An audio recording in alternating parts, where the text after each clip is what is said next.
김어준 총수의 충격적 국회 증언이 화제인 가운데 오늘 추가적인 폭로를 하셨습니다. 대략 어느 나라 소스인지 감이 옵니다. 영상 끝까지 들어주시고 여러분들께서 댓글로 예측 부탁드립니다.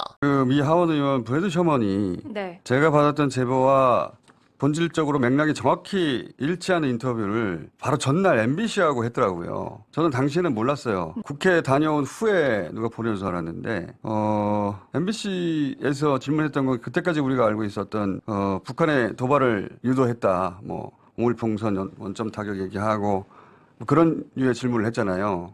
한국이 북한 도발을 유도한 것에 대해서 물었는데 브래드 셔먼은 질문을 하지도 않은 한국의 어떤 장소에서 북한군으로 위장해 공격한 것에 대해서 얘기를 합니다. 그때까지 아무도 몰랐던 건데 이 브래드 셔먼은 알고 있었던 거예요. 근데 우리 모두가 그랬듯이 MBC는 브래드 셔먼이 왜 그런 말을 하는지 몰라가지고 우리 모두가 그냥 지나갔어요. 저는 그 인터뷰를 봤으면 실시간으로 저 사람은 알고 있구나 했을 텐데 저는 그 인터뷰를 국회 다녀온 후에 봤어요. 유시민 작가가 방송에 나가서 이제 제가 한 이야기와 브래드 셔먼 이야기가 일맥상통한다. 사실은 제가 국회 갔다가 나오니까 제일 먼저 전화 온 사람이 유시민 작가였어요. 저희가 브래드 셔먼 인터뷰 봤는데 이렇게 맥이 닿는 거 아니냐. 그래서 저보고 누가 제보한 거냐 물어보길래 말할 수 없다고 그랬죠. 그건 말할 수 없고 맥이 닿다는 거는 나도 100% 동의한다고.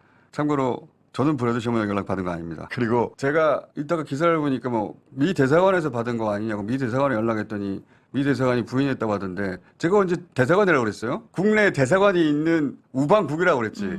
한글 전달이 안 되나? 대사관 아닙니다. 대사관이 맞는지 안 맞는지 말할 수 없습니다. 네, 공감합니다. 우방국이라고 했지 대사관이라고 안 했다. 딱 봐도 미국 대사관 반응에 대한 말씀이라고 생각합니다. 정보기관이 아닐까 합리적 의심을 하게 됩니다. 그런 부분에서 이번 표결을 생각해 보겠습니다. 아슬아슬했습니다. 만약 한동훈이 지난 1차 표결처럼 말을 바꾸거나 이상한 뉘앙스의 스탠스를 취했다면 이거 통과 못했을 가능성이 있었습니다. 그런데 김어준 총수 폭로 이후에 표결까지 잠적을 했죠. 저는 이 부분도 분명 영향이 있었을 것으로 판단됩니다. 그리고 이제 중요한 것은 헌재입니다. 사실 저도 마음이 조마조마합니다. 그런데 어제 이분의 인터뷰가 큰 화제였습니다. 이석연 전 법제처장은 MBN에 출연해 과거 박근혜 전 대통령 탄핵 심판이 개시될 때도 전원일치로 파면 결정이 나올 것이라 예측한 적이 있는데 이번 사안은 탄핵 사유에 있어서